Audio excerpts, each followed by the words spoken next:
Welcome to the War on Wellness. I am your host, Penny McPherson, and I'm here every Wednesday at 6 o'clock p.m. Eastern Standard Time. And I am here on Facebook and on YouTube now. So let me know where you're watching from.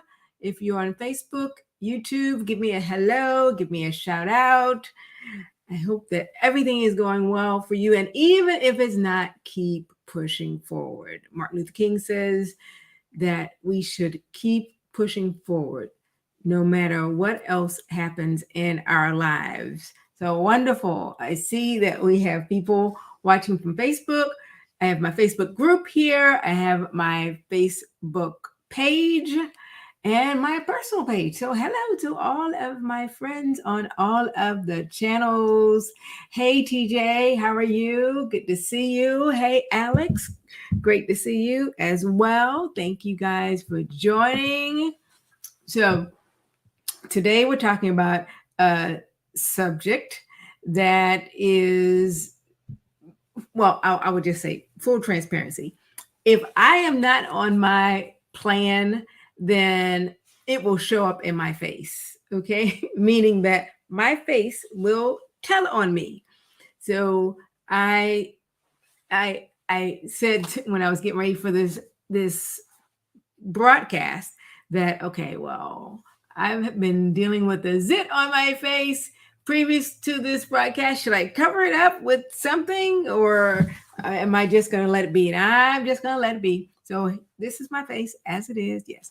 And there it is. There is the evidence that I did not treat my gut well as I should have. And so, hey, I am plant-based Penny, not perfect-based Penny. So therefore, I learn from my mistakes and don't repeat them so that you too can look, live, and feel well. But so we're talking today about fighting ugly acne. And I want to say, first of all, that I am not calling anybody ugly. Okay? I am not saying that people are ugly because of anything. I am saying that the eruptions that occur on our skin are things that, because of things that are present in our gut. And so we can prevent those abnormalities from occurring in most people. So in most people, there is something that we can do to help prevent that. And so I had the wonderful, blessed opportunity to travel to Singapore. And in Singapore, they believe in a lot of the ancient Chinese or traditional medicine, is how they describe it. And I had the opportunity, if you ever go to Singapore, go to the Genesis Vegan Restaurant. Absolutely wonderful food, lovely people. Hello, Lay. Anyway, so what I learned from being there was many things. And one of the things in ancient Chinese medicine is that they attach where your breakout occurs on your face to your different organ systems. And so if you have a breakout on your forehead, then that's your liver talking to you. If it's under your eyes, then it's your kidneys. If it's on your cheekbones, then it's your stomach. And so the different breakouts are connected to the systems in the body. And so that's what you would pay attention to. I don't know if that is the case. I haven't really researched that, but what I do know is that all of the systems that they talked about are all related to our systems that eliminate toxicity from our body.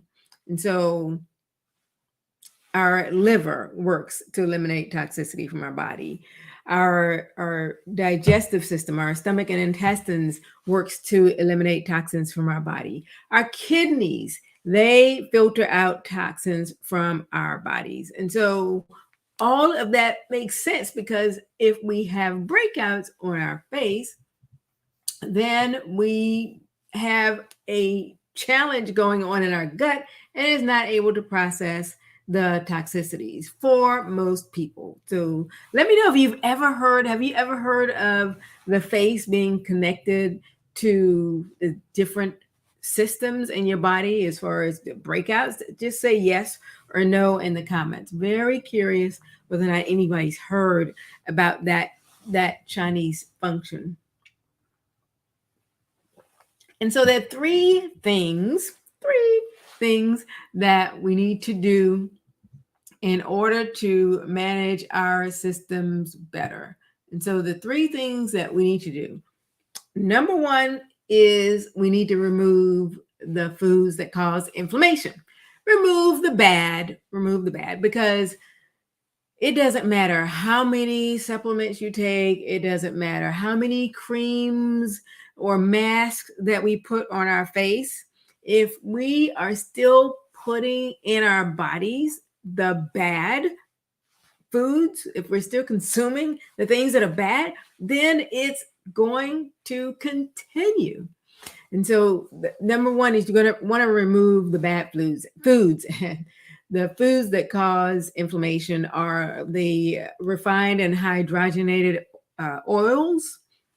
And so those are like cooking oils, and they would be the vegetable oil, the soybean oil, the cottonseed, the refined or hydrogenated. And you can look on the back of the bottle, and you will see safflower, sunflower flower, different ones, and it will tell you on the bottle if it is hydrogenated. And so if it is hydrogenated, then that promotes trans fats in our body, and that is not something that the body tolerates well because it's a foreign substance.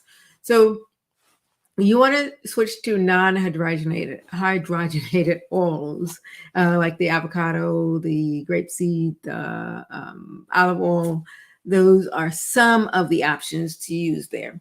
And so the other bad food that leads to inflammation, which leads to breakouts on our face, are going to be foods that are high in sugars. And I'm talking about added sugars. I'm not talking about eating a sweet mango or a sweet watermelon or something like that.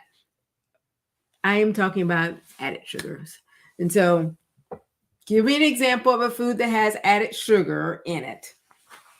Not a fruit or anything that grows, but because there are some fruits that are sweeter than others. I mean, you have grapes that can be really sweet. You have melons that can be really sweet. Strawberries can be really sweet. But give an example of foods that have added sugars in them, and I will let you know if we're probably thinking on the same vein. So the foods that we want to add are the foods that are basically opposite of the foods that are high in sugar or that are refined and processed foods. So we want to add the foods that lower inflammation or do not increase inflammation in our bodies, because inflammation is something that naturally occurs in the body.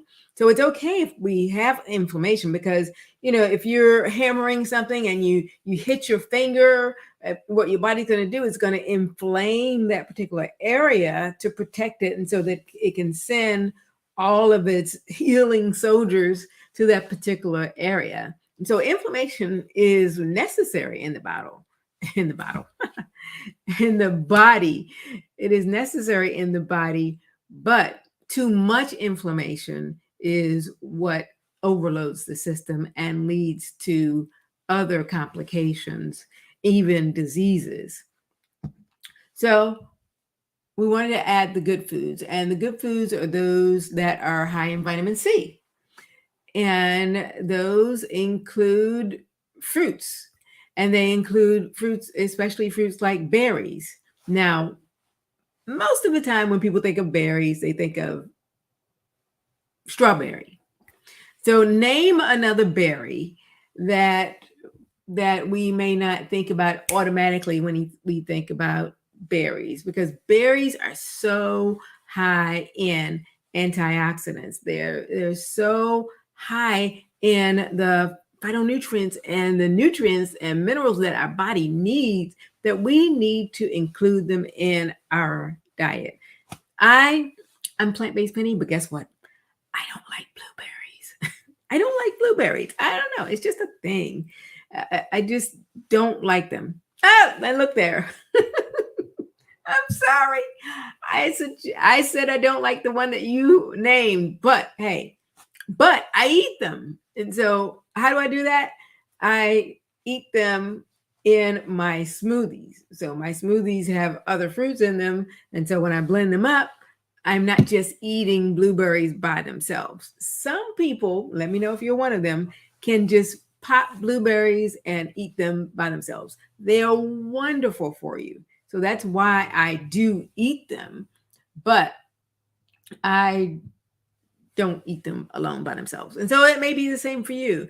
Kiwis are very high in vitamin C. And so if you, for some reason, can't eat the citrus fruits, which are also high, such as the pineapples, the oranges, those fruits, then a less citrusy or a non-citrus fruit, but also high in vitamin C, is the kiwi and the berries. So make sure that you include those in your diet. And so we want to make sure that we're, one, taking out the bad, that we're adding the good. And the third point is that we want to make sure that we are managing our stress. Yes, managing our stress. My goodness. You would think that that might not have such an effect on our skin and our acne and giving us those ugly eruptions in our face. But hey, you know what? Maybe the zit on my face is was caused by stress and not necessarily something I ate. I think maybe a combination of the two, but there are reasons. Dr. Sebi says disease does not come without a cause. Breakouts do not come without a cause on our face. And so we want to manage our stress. What is your favorite stress management technique? Tell me, whether you're watching on the replay or you're watching live, what do you like to do as a stress management technique? One thing that I like to do that I don't do enough of is I love bubble baths. I love to take bubble baths. Hey, Teresa, how are you? So what do you like to do to manage your stress? Very good. TJ likes music. Yes, music is a very good one, an excellent choice as well. And Teresa, yeah, that's a great idea. Walking, it doesn't require a lot of equipment. It doesn't require you to go to a gym necessarily. And so you don't have to have a treadmill, but you can walk on a treadmill. You just walk outside. Such a good suggestion as well. Another one that I've been practicing and it actually saved me when I almost drowned in the ocean was deep breathing exercises. And so deep breathing is very, very key. So Teresa, I met Teresa over in Costa Rica. And so I had I don't know if it's the opportunity, but at one point I almost drowned in the ocean, because sometimes, you can get a surprise wave sometimes, and the Caribbean Sea can be a little feisty. Anyway, so it is necessary. It was necessary for me to be able to stay calm, for me to be able to remember that because I do deep breathing, I could hold my breath for a specific length of time. So all of this is very important. We need to manage our stress, because if we don't, we're going to have many things happen to us. And one of those could be eruptions and breakouts, ugly breakouts on our beautiful skin. And we want to look, live, and feel well, not have the breakouts. An herb that you can use for managing your stress or helping you in that process is ashwagandha. So ashwagandha is a very popular now. It's becoming more popular, but that is also an herb. Let me know yes or no in the chat if you've heard of ashwagandha before. But ashwagandha, kind of sort of like it sounds. Don't tempt me to try to spell it right now, but just ask Google or Siri and they can look it up for you as well. So you want to use these techniques. So exercise or listening to music or taking herbs or moving or deep breathing exercises, all of those are helpful with managing the stress. And so how can we have healthier skin? How can we fight the ugly acne? So today we talked about being able to remove the bad foods, and those are the hydrogenated oils, the sugary and the overly processed foods. We talked about adding the foods that fight inflammation in our diet, and that includes foods high in vitamin C, like the citrus fruits or the kiwis, or adding the peppers. Red peppers are high in vitamin C. Many different foods are high in vitamin C. And also managing our stress. So managing our stress is going to be very, very good as well. Okay, very good. So Teresa is saying that she likes the tilo. Oh, I like tilo, the herb. Yes, very good. Find what works for you. Chamomile is another one. There are so many different options that we don't have to suffer through just existing in our life. We want to move from surviving to thriving. Okay. And so make sure that you use those techniques in managing your healthy skin health. And make sure also that you join the Facebook group so that you can find out what is going on. My Facebook group, the name is Plant-Based Penny Life. And I make it really easy because my website is also plantbasedpennylife.com. And so if you need to contact me, hey, we can just chat for 30 minutes. There's no cost whatsoever. Just find out what your health goals are and how I can help you toward those goals. I am Penny, also known as Plant-Based Penny, and I help people look, live, and feel well by helping them move from their problems to their progress. And I thank you for joining me. I'm here every Wednesday at 6 o'clock p.m. Eastern Standard Time for all those of you in my global family. And I will